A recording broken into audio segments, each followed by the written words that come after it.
2 பேரும் பிரிஞ்சதே இல்லை சார். இப்போ சாவுற அன்னைக்கு என் பசங்களை அநியாயமாக சாவடிக்கிறதுக்கு என் பசங்க அவங்களுக்கு என்ன பண்ணாங்க? ஃபோன் பண்ணாங்க 2 டைம் பண்ணாங்க, எடுக்கல. 3ஆவது டைம் பண்ணாங்க, எடுத்தோம். அவங்க அப்பா செல்ல வசந்த்குமார். ஸ்கூலில் கூட சின்னவனை பத்திரமா பார்த்துப்பான் பெரியவன். என் ஒய்ஃப் என்ன விட்டு போயிட்டாங்கக்கா, அட்லீஸ்ட் ஒரு சுடிதார் தான் கேட்டாங்க. ஃபுல்லாக மைண்டு அப்செட் ஆயிடுச்சு சார், உடஞ்சிச்சு, ரொம்ப மனசு உடஞ்சி. இன்னைக்கு கூட ஒரு நிம்மதி இல்லாத சார். பையன் ஏறினதுமே வண்டி ஸ்டார்ட் பண்ணிட்டான். சின்னவன் எங்க அண்ணன் எங்கடா நிற்கிறாருன்னு கேட்குறதுக்குள்ள வண்டி ஸ்பீடாக போயிடுச்சு.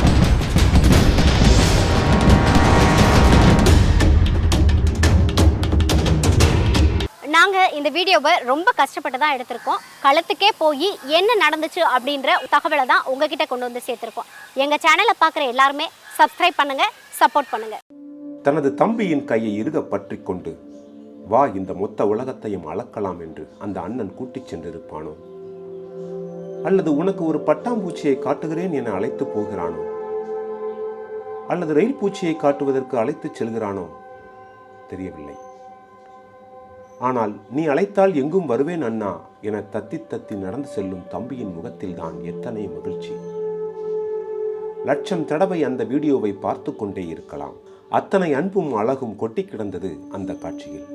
அதே சமயம் மரணம் அந்த தம்பியை அழைத்து சென்றபோது, இதோ நானும் கூடவே வருகிறேன் என்று அந்த அண்ணனும் சென்றான் எனும்போது அந்த வலியை வர்ணிப்பதற்கு வார்த்தைகளே இல்லை. என் பசங்களை அநியாயமாக சாவடிக்கிறதுக்கு என் பசங்க அவங்களுக்கு என்ன பண்ணாங்க? இதோ இவரது பெயர் வசந்தகுமார். இவரை மாதனூர் பகுதி மக்கள் மாவீரன் என புனைப்பெயரிட்டு அழைப்பார்களோ என்னவோ.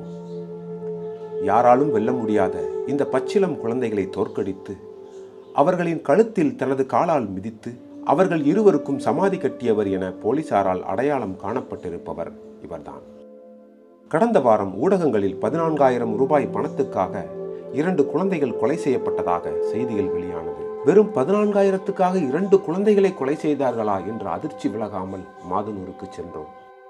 எதுக்காண்டி என் பையனை தூக்குனேன்? நான் சாவடிச்சிடும் சார். அவன் கையில் கடிச்சானா? ஒரு பையனுக்கு 4 வயசு, ஒரு பையனுக்கு 5 வயசு. அநியாயமாக சாவடிச்சிருக்கேன். எனக்கு அதுக்கு நியாயம் கேட்கணும். சென்னை பெங்களூரு தேசிய நெடுஞ்சாலையில் ஆம்பூர் செல்வதற்கு முன்னதாக வலதுபுறத்தில் வரும் சற்றே பெரிய ஊர்தான் மாதனூர். இவ்வூரைச் சேர்ந்த யோகராஜ் வினிதா தம்பதியை நாங்கள் தேடிச் சென்ற போது வீட்டில் ஓயாத அழுகை சத்தம் கேட்டுக்கொண்டே இருந்தது.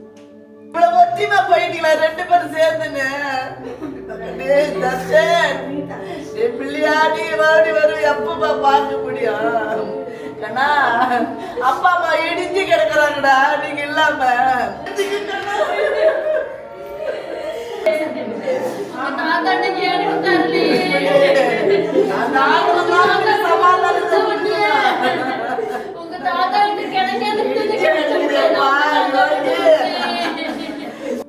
அத்தனை எளிதில் கடந்து போகக்கூடிய நிகழ்வு அல்ல அது. எத்தனை தலைமுறைகளை கடந்தாலும் மரபணுவில் இருந்து நீக்க முடியாத வடு போல பதிந்துவிட்ட பயங்கரம் அது. யோகித்துக்கு 5.5 வயதும் தர்ஷனுக்கு 4.5 வயதும் ஆகிறது. இத்தனை சின்ன வயதில் அவர்கள் ஏன் கொலைகாரனின் இலக்காக மாற வேண்டும்? எதுக்கு கொன்னான்னு தெரியாது, ஏன் கொன்னான்னு தெரியாது, எதுக்கு தூக்குனா, எங்க வீட்டு பசங்களை எதுக்கு தூக்கணும்னு தெரியாது. இது சின்னவனுக்கு சார். சார் அவனே எழுதுறான் சார், எல்கேஜிதான் சார் படிக்கிறான். அவனே எழுதுறான் சார், லாஸ்டா எழுதுனது சார் எக்ஸாம். கேரளாவைச் சேர்ந்த வினிதாவும் ஆந்திராவைச் சேர்ந்த யோகராஜும் சென்னையில் வேலை பார்த்த போது காதலித்து திருமணம் செய்து கொண்டார். யோகராஜ் சித்தால் வேலைக்கு சென்று அதில் கிடைக்கும் சின்ன வருமானத்தை வைத்து குடும்பத்தை நடத்தி வந்தார் வினிதா. அவர் குடும்பம் நடத்தும் அழகை கண்டு மாதனூரை வியந்து பேசியது. இப்படி ஒரு மனைவி கிடைத்தால் எத்தனை துன்பத்தையும் துடைத்தெறிந்து விடலாம் என்பது யோகராஜ் கண்டுகொண்ட உண்மை. யோகராஜுக்கும் வினிதாவுக்கும் அடுத்தடுத்து 2 ஆண் குழந்தைகள் பிறந்தன. 2018 ஏப்ரல் மாதம் 23 என் பெரிய பையன் பிறந்தான். 7.5 மாதத்துலேயே பிறந்துட்டான். வெறும் 900 கிராம் தான் இருந்தான் பையன். 1 கிலோ கூட கிடையாது. பையனுக்கு கிடைக்காதுன்னு தான் ஹாஸ்பிட்டலில் சொன்னாங்க. எங்களுக்கு கடவுள் புண்ணியத்தில் கிடச்சிச்சு. அதை 6 மந்த்தாக நான் தூக்காத அதை நான் வளர்த்தேன். நான் வளர்த்துட்டு யாருமே சொல்ல மாட்டாங்க அது கோர பிரசவத்தில் பிறந்த குழந்தைன்னு. நான் என் பிள்ளைங்களை அப்படி வளர்த்தேன். 2019 என் சின்ன பையன் பிறந்தான் தர்ஷன். அக்டோபர் மாதம் 6ஆம் தேதி. அவனுக்கு கொஞ்சம் ஒரு சின்ன ப்ராப்ளம், ஆப்ரேஷன் பண்ண வேண்டியது இருந்துச்சு. கொரோனா டைம்னால 2 இயர்ஸ் லேட் ஆகிடுச்சு. அதுக்கு பிறகு ஆப்ரேஷன் அடுத்த மாதம் 15ஆம் தேதி எக்மோரில் டேட் கொடுத்துருக்குறாங்க.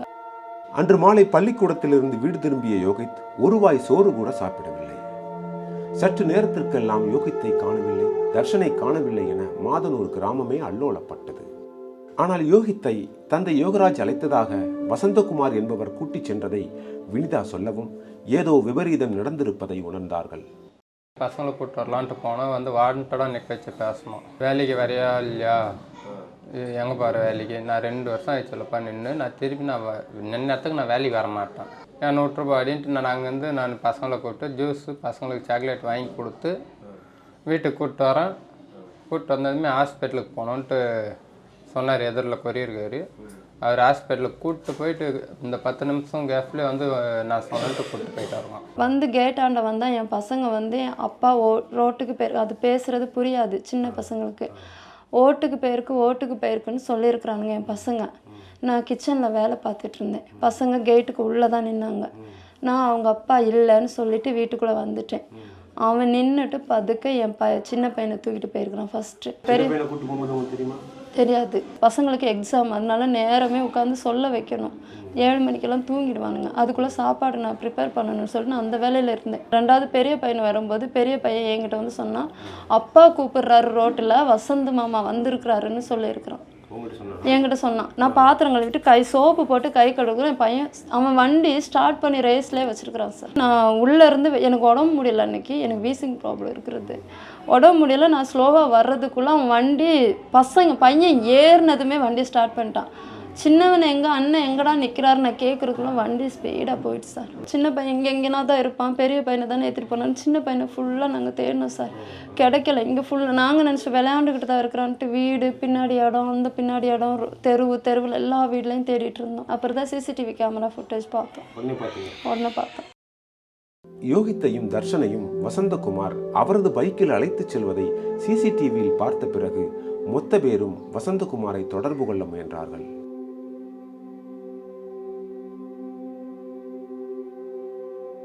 ஆம்பூர் போலீசாரும் சம்பவ இடத்துக்கு வந்து விட்டார்கள். சுற்று வட்டாரத்தையே சல்லடை போட்டார்கள். ஆனால் 4 மணி நேரம் கழித்து யோகித்தையும் தர்ஷனையும் சிங்கல்பாடி என்ற கிராமத்துக்கு பக்கத்தில் இருக்கும் ஏரிப்பட்டி ஊரில் பிணமாகத்தான் கண்டெடுத்தார்கள். அங்கே கண்ட காட்சியானது மொத்த ஊரையும் கலங்கடித்தது. அக்கம் பக்கம்லாம் தேடிட்டு ஊரெல்லாம் தேடிட்டு வந்து புட்டேஜ் பார்த்தா பையன் கூப்பிட்டு போயிருக்கான்ட்டு புட்டேஜில் பார்த்துட்டு அவங்க அப்பா கிட்ட போய் சொன்னோம். ஃபோன் பண்ணி பசங்களை கூப்பிட்டு வந்து விட சொல்லப்பா, எங்கே இருக்கான் என்ன ஏதுன்ட்டு விசாரித்தான். ஃபோன் பண்ணாக்க 2 டைம் பண்ணாங்க, எடுக்கல. 3ஆவது டைம் பண்ணாக்க எடுத்தோம். அவங்க அப்பா செல்லே வசந்த்குமார் வாண்டடாக அவங்க அண்ணன் வந்து இங்கே கடையாண்ட கேமரா ஃபுட்டேஜ் பார்க்க சொல்லும்போது வந்து அவங்க அண்ணன் கூப்பிட்டு போகிறோம். விட்றா நான் ஆம்பூருக்கு போகிறேன், ஸ்டேஷனுக்கு கம்ப்ளைண்ட் கொடுக்க. சசிகுமார் அதே வழியில் அவங்க வீட்டு வழியில் கூப்பிட்டு போகிறான், சிங்கிள்பாடி ஏரிப்பட்டி உள்ளோம். அவங்க போட்டு பேசும்போது அவங்க என்ன சொன்னாங்க? இருக்கு அங்கே தான் ஏரிக்கு தான் கூப்பிட்டு போயிருக்கோம் தாத்தா கிட்டாண்ட அப்படின்னாரு. சரி கூப்பிட்டு வந்துடும்டா அப்படின்னாரு. கேஸை கொடு அப்படின்னாங்க. போயிட்டு கேஸை கொடுத்தோம். அதுக்கு முன்னே அவங்க சரவணன்றவருக்கு தெரிஞ்சிருக்குது. நான் குழந்தை பாட்டில் போய் பார்த்தேன். எப்படி நடந்தது? இப்படி இருக்குது, கழுத்தை பச்சு நெரிச்சிருக்காங்க, சின்ன மூஞ்சில் அடி இருக்குது, இந்த எலும்பு உடைச்சிருக்காங்க அச்சு, காதெல்லாம் பெரியவனுக்கு இதாகிட்டு இருக்குது, கழுத்தை பச்சு நெரிச்சு இது பண்ணிட்டு இருக்காங்க.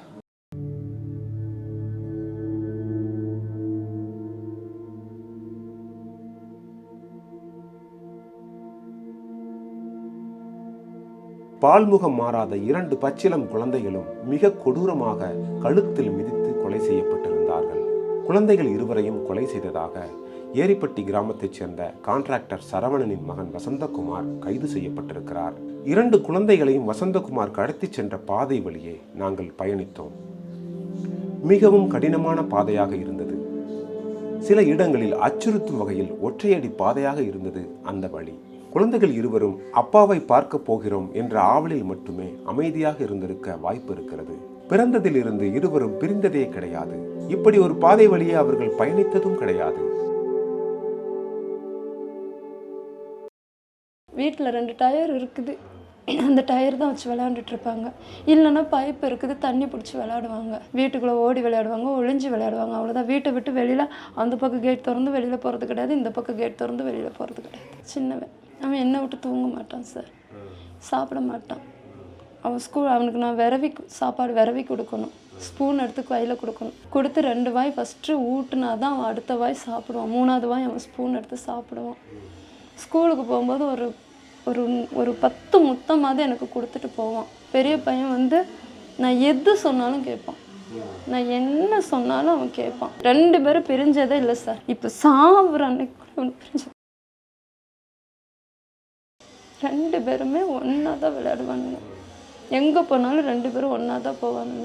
ஒரே மாதிரி தான் சார் ட்ரெஸ் போட்டு நான் கூட்டிகிட்டு போவேன். ட்வின்ஸான்னு தான் கேட்பாங்க. ஒரே மாதிரி தான் அவனுங்க 2 பேருக்கும் நாங்கள் ட்ரெஸ் எடுக்கிறது கூட. அவனுங்களை அந்த ட்ரெஸ்ஸில் கூட நாங்கள் பிரிச்சிடக்கூடாது. ஸ்கூலில் கூட சின்னவனை பத்திரமா பார்த்துப்பான் பெரியவன். எதுனா தண்ணியில் விளையாடக்கூடாது. இப்போ இந்த கோல்டு ஆகக்கூடாதுன்னு சொல்லிட்டு தண்ணியில் விளையாடக்கூடாதுன்னு சொன்னேன். அவன் கொஞ்சம் தண்ணியில் விளையாண்டானா பெரியவன் அதெல்லாம் கொஞ்சம் மாற்றி பிடிச்சி கூட்டிகிட்டு வருவான் சார். வசந்தகுமார் ஏன் 2 பச்சிளம் குழந்தைகளை கடத்தி கொலை செய்ய வேண்டும்? அவர் BE படித்தவர்.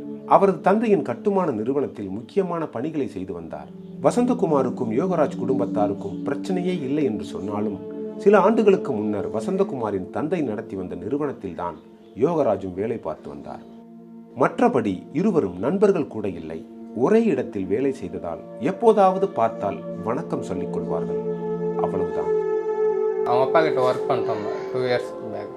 நம்மளுக்கு செட் ஆகல அந்த வேலை. சிமெண்ட் நம்மளுக்கு அலர்ஜி இருக்குது உடம்பெல்லாம், அதனால சிமெண்ட் காரம் பட்டா அதிகம் ஆகுது, நம்ம நின்றுட்டோம். அதுக்கப்புறம் நீங்கள் கூலி வேலை பார்க்குறீங்களா இல்லை தனியாக நீங்கள் எதுவும்? இல்லை, கூலிக்கு தான் பார்க்குறேன். ரொம்ப க்ளோஸ் ஃப்ரெண்டெல்லாம் கிடையாது. இவன் எதுக்காக இப்படி நான் பிளான் பண்ணி வந்தானே என்னன்னு எனக்கு தெரியாது. ஆனால் எப்படி என் பையனை சாப்பிடுச்சேன், எதுக்கு பையனை சாப்பிடுச்சேன்.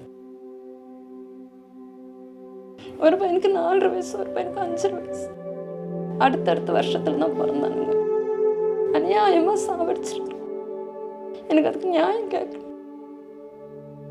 வசந்தகுமார் 2 மாதங்களாகவே குழந்தைகளை கொல்வதற்கு திட்டம் தீட்டி இருப்பதாக கூறுகிறார்கள். சமீப நாட்களில் வினிதாவின் வீட்டையே சுற்றி சுற்றி வந்திருக்கிறார். வினிதாவின் வீட்டை கடந்து சென்றால் வசந்தகுமாருக்கு விவசாய நிலம் ஒன்று இருக்கிறது. அந்த நிலத்தை பார்ப்பதற்காக வசந்தகுமார் வந்து செல்வதாக நினைத்து அலட்சியம் காட்டியிருக்கிறார்கள். வினிதா யோகராஜ் இடத்தில் யார் இருந்திருந்தாலும் வசந்தகுமாரின் கொடூர திட்டத்தை அறிந்திருக்கவே முடியாது. எங்கள் தெரு லாஸ்ட்டில் லேண்ட் வாங்கியிருக்கிறோம். லேண்ட் வாங்கி அப்பப்போ வரும்போது யோகராஜ் அண்ணா இருக்கிறாருன்னு கேட்போம், இல்லைன்னு சொல்லுவோம், அவ்வளோதான். பேசியிருக்கிறோம். அப்புறம் எங்களுக்கு அவன் மேரேஜுக்கு இன்விடேஷன்லாம் வச்சான். ஆனால் மேரேஜுக்கு நாங்கள் போகலை. அவங்க அப்பா ஓனருன்றனால அப்போ கொண்டு வச்சான். 14,000 பணத்துக்காக 2 குழந்தைகளையும் கொலை செய்தேன் என வசந்தகுமார் வாக்குமூலம் கொடுத்ததாக ஊடகங்களில் செய்திகள் வெளியாகி இருந்தன. ஆனால் அப்படி ஒரு நிகழ்வே இல்லை என அடித்து கூறுகிறார்கள் வினிதாவும் யோகராஜும். போலீஸ்கார் கேட்குறாரு, டிஎஸ்பி சார், நீ தான் கொலை பண்ண? ஆமாம், நான் தான் கொலை பண்ணேன், கழுத்தை நிறுத்து கொண்டோம் ஆடியணும். அது ஒன்றும் கிடையாதுமே. இன்னும் எனக்கு என்ன பண்ணுறது, ஃபுல்லாக மைண்டு அப்செட் ஆயிடுச்சு சார், உடஞ்சிச்சு, ரொம்ப மனசு உடஞ்சிட்டோம். இன்னைக்கு கூட ஒரு நிம்மதி இல்லாதான் சார் வீட்டில் இருக்கோம். 14,000 பற்றி போலீஸ்கார் யாருமே என்னை விசாரிக்கல. நம்மளுக்கு அவனுக்கு பாக்கியே இல்லை. பாக்கி இருந்தாக்கா வந்து வீட்டாண்ட வந்து கேட்டு இருக்கணுமே. எல்லாருக்கும் நம்பர் இருக்குது. இப்போ வீட்லேயும் கேட்டு இருக்கோம் ஒய்ஃபு, அந்த மாதிரி காசு தரணும் காடின்ட்டு. 14,000 அவருக்கு சின்ன காசா பெரிய காசா? சின்ன காசு. வினிதா யோகராஜை பொறுத்தவரை தங்கள் குழந்தைகள் கொலை செய்யப்பட்டதன் பின்னணியில் வேறு ஏதோ ஒரு மர்மம் இருப்பதாக கருதுகிறார்கள். குழந்தைகள் இருவரும் கொலை செய்யப்பட்டு கிடந்த இடத்தினை ஒட்டி சிங்காத்தம்மன் ஆலயம் ஒன்று இருக்கிறது. இந்த ஆலயத்தில் கொலைக்கு முந்தின நாள் வசந்தகுமாரின் வீட்டார் பௌர்ணமி பூஜை நடத்தியதாக கூறுகிறார்கள். அந்த பூஜைக்கும் தங்கள் குழந்தைகள் கொலைக்கும் சம்பந்தம் இருக்கலாம் என கருதுகிறார்கள் வினிதாவின் குடும்பத்தினர். எதுக்கு கொண்டான்னு தான் சார் தெரியல. வேற எனக்கு எந்த வைராக்கியமும் இல்லை, எதுவும் இல்லை. எதுக்கு பசங்களை சாவடிச்சான்னு எனக்கு தெரியல. அந்த காரணம் எனக்கு தெரியணும். அவன் எப்படி சாகடிச்சான்னு தெரியணும். எனக்கு சந்தேகமாக இருக்கும். முன்ன நாள் பௌர்ணமி அன்னைக்கு பூஜை போட்டாங்க, மறுநாள் பசங்களை தூக்கின்னு போயிட்டு இது பண்ணிடுறோம். நரபலி தான் எனக்கு சந்தேகமாக இருக்குது. நம்ம பசங்களை கொண்டவனுக்கு தண்டனை கிடைக்கணும். கடந்த 2 மாதங்களில் வசந்தகுமாரின் நடத்தையை வைத்து வினிதா இன்னொரு சந்தேகத்தையும் எழுப்புகிறார். அதாவது கடந்த பிப்ரவரி மாதம் வசந்தகுமார் காஞ்சிபுரத்தைச் சேர்ந்த ஒரு பெண்ணை ஆடம்பரமான முறையில் திருமணம் செய்து கொண்டார். ஆனால் 2 மாதங்கள் கூட அந்த பெண் வசந்தகுமாருடன் சேர்ந்து வாழவில்லை. வசந்தகுமாருடன் கோபித்துக் கொண்டு தாய் வீட்டுக்கு சென்று விட்டார். தன் மனைவி தன்னோடு வாழ மறுத்ததால் உறவுக்கு கூட ஒரு பெண் இல்லையே என்று வசந்தகுமார் ஏங்கி இருக்கிறார். இன்னொரு புறம் கூலி வேலை செய்தாலும் சந்தோஷமாக வாழும் வினிதாவின் குடும்பம் அவருக்கு பொறாமையை ஏற்படுத்தி இருக்கிறது. நாங்கள் 4 பேரும் வண்டியிலேருந்து வரோம் சார். அப்போ அவன் நிலத்தாண்டேருந்து வண்டியில் வந்தான். இப்போ இவர் ஏதோ சொன்னார், நான் சிரிச்சுக்கிட்டே உள்ளே போயிட்டேன். உடனே அவன் சொல்கிறான், உனக்கு என்னடா பிரச்சனை, நீ பொண்டாட்டி பிள்ளைங்களோட ஜாலியாக இருக்கிற அப்படின்னு சொன்னான் சார். ஒரு நாள் எங்கள் வீட்டுக்கு வந்தான், கேட்டாண்ட நின்னா, அந்த பக்கம் வீடு ஒன்று இருக்குது, சின்ன வீடு. அது எனக்கு சிலிண்டர் அன்றைக்கி காலி ஆயிடுச்சு. அப்போ நான் அந்த பக்கம் சாப்பாடு செஞ்சுட்டு வந்தேன். என்ன இந்த பக்கம் நான் சொன்னேன், சிலிண்டர் காலி ஆயிடுச்சுன்னா அந்த பக்கம் இருக்குது செஞ்சிட்ருக்கிறேன்னா, ஏக்கா நீ இதெல்லாம் அட்ஜஸ்ட் பண்ணிவிட்டு உன் ஹஸ்பண்ட் கூட இருக்கிறல்ல, எல்லாத்தையும் நீ அட்ஜஸ்ட் பண்ணிவிட்டு இருக்கிறல்ல, கஷ்டத்தை கூட நீ அட்ஜஸ்ட் பண்ணிட்டு இருக்கிறல்ல. என் ஒய்ஃப் என்னை விட்டு போயிட்டாங்கக்கா, அட்லீஸ்ட் ஒரு சுடிதார் தாங்க கேட்டாங்க, எனக்கு அது இப்போ வாங்கி தரலன்னு நான் சொன்னேன், அது சொன்னதுக்கு தாக்கா கோவிச்சுக்கிட்டு போயிட்டாங்க. நீ இந்த சிலிண்டர் இல்லைன்னா கூட நீ அடுப்பில் செஞ்சு உன் அண்ணனை அட்ஜஸ்ட் பண்ணிகிட்டே இருக்கலாம். இப்போ இன்னும் இவனுக்கு இதே வயிற்றுச்சல் சார். இப்போ இவங்களுக்கு என்ன சேல்ரி வருதுன்னு அவனுக்கு நல்லா தெரியும். நான் வீட்டில் தான் இருக்கிறேன், ஹவுஸ் ஒய்ஃப் தான். அப்போ இந்த சேல்ரி வச்சு நான் மெயின்டைன் பண்ணுறது இவனுக்கு ஒரு வெப்ரான மாதிரி. இவங்க ஒய்ஃபெல்லாம் எல்லா கஷ்டத்தையும் அட்ஜஸ்ட் பண்ணிட்டு இருக்கிறாங்க, அவன் ஒய்ஃப் எதுவுமே அட்ஜஸ்ட் பண்ணல. இத்தனைக்கும் அவங்க வீட்டில் எல்லா வசதியும் இருக்குது சார். அப்போ அத்தை கூட அந்த பொண்ணு விட்டுட்டு போச்சுன்னா அவன் என்கிட்டே சொல்லியிருக்கிறான் சார். யோகித்தும் தர்ஷனும் நரபலி கொடுக்கப்பட்டார்களா அல்லது கண் திருஷ்டிப்பட்டு கொலை செய்யப்பட்டார்களா என மர்மமாகவே இருக்கிறது. எப்படி இருந்தாலும் யோகித்தும் தர்ஷனும் இல்லாத வீடு நரகத்தை விட மோசமான உணர்வை தருகிறது. வீடு முழுவதும் தர்ஷனும் யோகித்தும் கிறுக்கிய கிறுக்கல்கள் வினிதாவின் குடும்பத்தாரை அடிமரம் சாய்ந்தது போல துன்புறுத்துகிறது.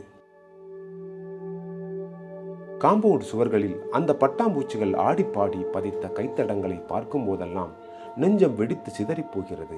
அவர்கள் இருவரும் ஓட்டிய டயர் வண்டி தர்ஷனுக்காகவும் யோகித்துக்காகவும் இப்போதும் காத்திருக்கிறது. ஆனால் இருவரும் இனி வரப்போவதே இல்லை என்ற உண்மை அந்த டயர் வண்டிகளுக்கு தெரிய போவதே இல்லை.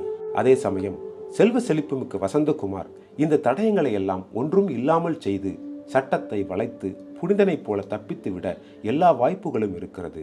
வினிதா யோகராஜ் தம்பதிக்கு நீதி கிடைக்குமா அல்லது அநீதி இழைக்கப்படுமா என்பதை பொறுத்திருந்துதான் பார்க்க வேண்டும்.